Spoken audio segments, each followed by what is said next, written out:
Olá, alunos, tudo bem?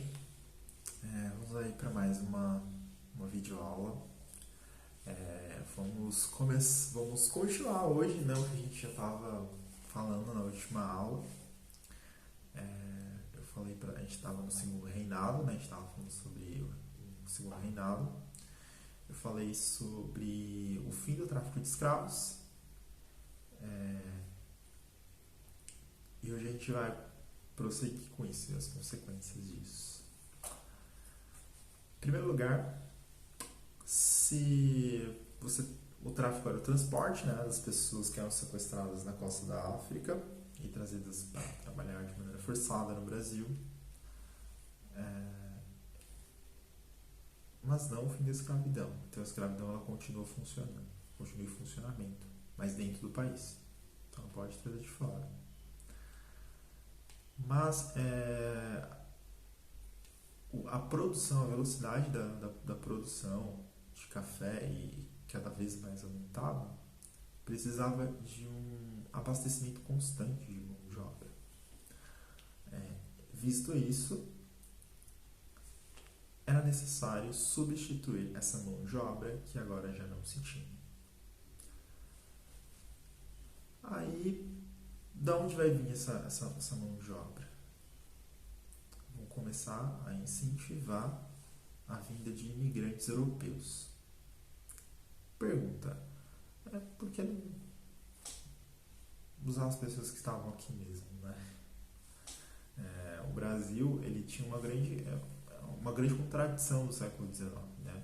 Nós éramos o país com a maior população escrava, superior até aos Estados Unidos, e ao mesmo tempo o Brasil tinha a maior população de negros livres e forros, né? Muito superior aos Estados Unidos, muito superior. Então, você tinha uma grande população aqui que podia trabalhar e que geralmente era excluída desses postos de trabalho. Porém, você escolhe trazer imigrantes de origem europeia. Por que essa escolha? Essa escolha está associada às ideias do pensamento racial que vai começar a se tornar popular no século XIX, que é a eugenia e o darwinismo social. Eu vou explicar melhor o que são esses dois conceitos na aula ao vivo, mas basicamente achava-se que a vinda de imigrantes de origem europeia iria embranquecer o Brasil e isso seria algo positivo para o desenvolvimento do país.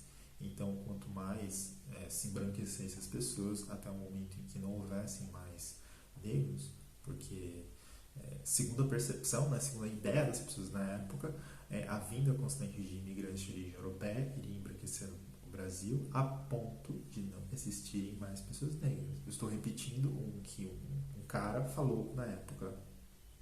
Ele falou isso, escreveu isso. E é interessante, né? Lógico que não se sabia sobre genética, sobre gene dominante, índice excessivo, essas coisas, mas eles acreditavam nisso. Isso lógico, é uma ideia absurda, mas demonstra esse pensamento, essa ideia racial que existia no século XIX. Então vamos lá. Como é que esses imigrantes vão ser trazidos para o Brasil? A primeira experiência com a vinda de imigrantes no Brasil é chamada de sistema de parcerias. E ela foi feita inicialmente por um cara chamado Senador Vergueiro. O mesmo lá da rua Vergueiro, não sei se vocês conhecem, no centro, tem o CCSP, mas é o mesmo cara lá homenageado na rua. O Senador Vergueiro é um cara muito rico, um fazendeiro. Ele tinha uma fazenda e usava a mão de obra escravizada ali na região de Limeira, próximo a Campinas. Mas ele vai ser, portanto, oeste paulista, né? Detalhe também. E ele vai começar a incentivar a vinda de imigrantes alemães e suecos, inicialmente. Então, os alemães e suecos foram os primeiros, a primeira experiência de imigração. E como funcionava esse sistema de parcerias? O cara vinha para cá, o fazendeiro pagava a passagem para ele, porém a passagem não era de graça não. Ele vinha aqui, ele tinha que trabalhar e pagar a passagem. Ele ia ter um pedaço de terra para ele, né, que ia ter lá um conjunto de cafés que ele ia cultivar, ele ia colher, ele ia fazer todo esse processo. Parte dessa produção, do valor dessa produção, iria para o fazendeiro e parte do valor dessa produção iria para o produtor ali, né, o imigrante. Ok, parece tudo bem, né? Mas esse imigrante ele vai se envolver em uma porção de dívidas impagáveis com o fazendeiro. Primeiro, porque ele já vinha para cá endividado, ele já vinha para cá com a dívida da passagem. Segundo, ele também, quando ele fosse fazer alguma compra de alimentos ou coisa do tipo, geralmente você tinha ali na fazenda um mercadinho que pertencia ao fazendeiro. Comprava lá, deixava na conta, e nisso ficava embolando uma dívida que se tornava impagável. Sem falar que esses caras eram muito maltratados nessas fazendas, porque esses caras que eram fazendeiros, eles estavam acostumados a tratar escravizados, chicote e tal. E esses europeus, eles eram pequenos proprietários, né? Eles eram trabalhadores na Europa que não estavam acostumados com esse tipo de tratamento. E isso vai gerar, inclusive, algumas revoltas, né? A primeira grande revolta, inclusive, foi na fazenda do senador Vermelho. Aí, por isso, né, o Brasil acaba ficando, digamos que, queimado na fita, por conta disso no exterior, e muitos imigrantes se recusavam a vir para o Brasil, faziam propaganda negativa. Por isso que, devido a isso, eles vão fazer um novo sistema para trazer imigrantes para o Brasil. A partir da década de 1870, você tem então o sistema de contratação. No sistema de contratação, o Estado, e aí o Estado de São Paulo especificamente, subsidiava a passagem do cara lá da Europa para o Brasil. Então ele já pagava a passagem, ele não vinha para cá ele vinha para cá sem dívida. Segundo, o cara iria ficar hospedado até ele ir para a fazenda, ele ficaria hospedado na hospedaria do Brás. Essa hospedaria, se não me engano, era inaugurada em 1888 e ficavam lá, anotavam os nomes lá e dormiam alguns dias até eles irem para a fazenda. Hoje em dia, a Hospedaria São Paulo, ela é o Museu do Imigrante. Então, quando não houve a pandemia, e é muito interessante visitar lá, porque muitas pessoas têm sobrenomes de origem italiana. E nessa segunda leva do sistema de contratação, vieram principalmente os italianos. Não só italianos, como também portugueses, espanhóis, espanhóis, principalmente, e os italianos aos montes. Né?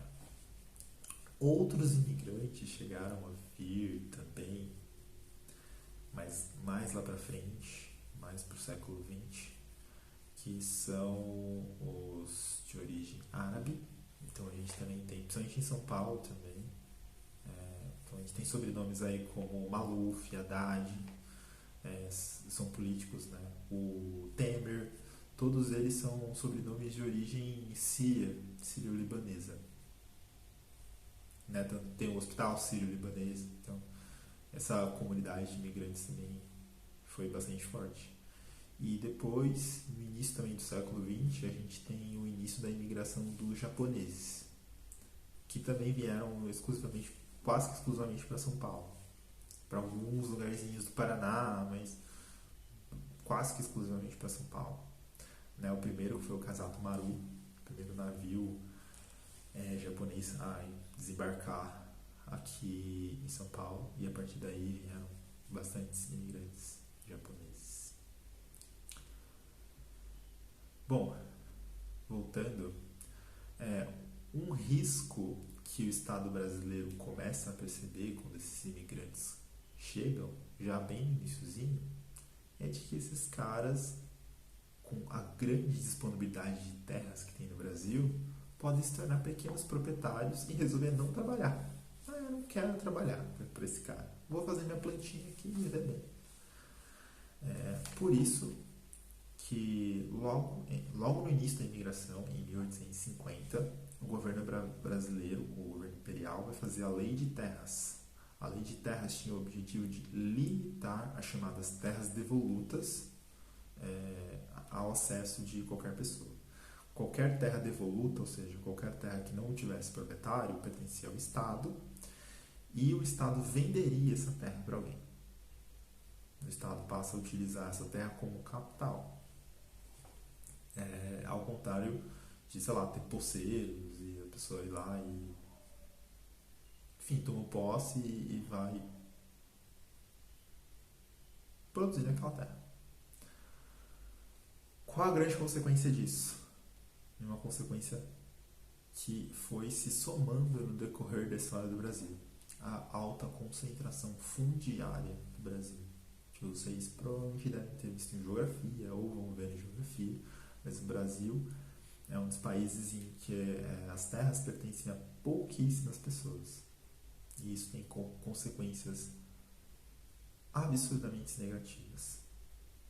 O Brasil escolheu um modelo muito diferente, por exemplo, dos Estados Unidos quanto à imigração, que a gente vai ver quando a gente for estudar Estados Unidos. Mas adiantando, os Estados Unidos disponibilizou terras para os imigrantes.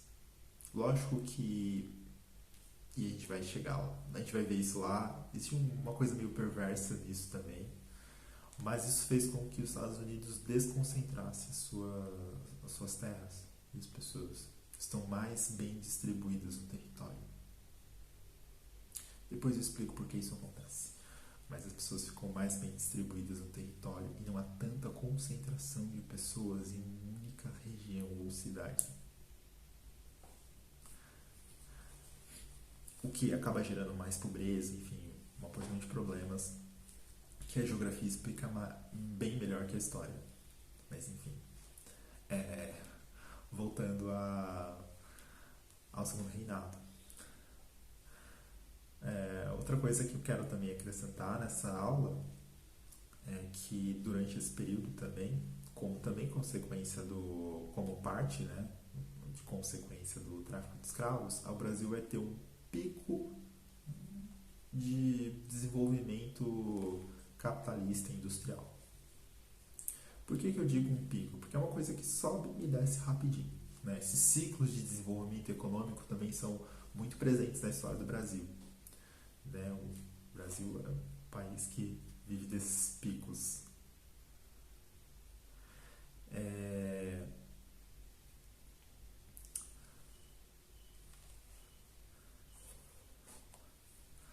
Mas vamos lá. Esse desenvolvimento econômico ele vai acontecer porque grande parte dos capitais que as pessoas gastavam para comprar escravizados, eles vão ser redirecionados para uma produção manufatureira. Então, que seria o início de uma produção industrial. Nem é uma produção industrial ainda muito consolidada, mas é reinvestido nessa produção manufatureira, principalmente no Rio de Janeiro. Então, São Paulo ainda não é um protagonista da indústria nesse período, mas é principalmente o Rio de Janeiro que vai se beneficiar disso. Além disso, o governo imperial vai fazer uma tarifa chamada Tarifa Alves Branco. E a Tarifa Alves Branco vai elevar os impostos de importações. Ou seja, o objetivo era uma coisa que vinha de fora, ela ficar mais cara para que as pessoas preferissem aquilo que é produzido internamente. É a chamada substituição de importações. Então, eles promovem essa substituição de importações para também incentivar uma produção manufatureira no Brasil. Um cara muito famoso desse período é o chamado Barão de Mauá. O Barão de Mauá ele foi um empresário do período do Império que enriqueceu muito durante esse período, durante esse pico de industrialização. Ele chegou a financiar sozinho a construção de uma ferrovia, que é a ferrovia Dom Pedro II, no Rio de Janeiro. Ele criou várias manufaturas, enriqueceu muito, era sócio de algumas empresas inglesas também, associadas com capital inglês. Porém, da mesma forma como ele enriqueceu rápido, ele vai falir e vai morrer pobrinho, ou quase, mas com muito menos do que ele teve, certamente.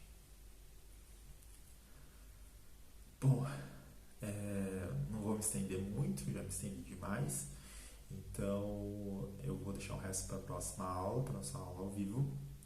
Eu vejo vocês então até a quinta-feira.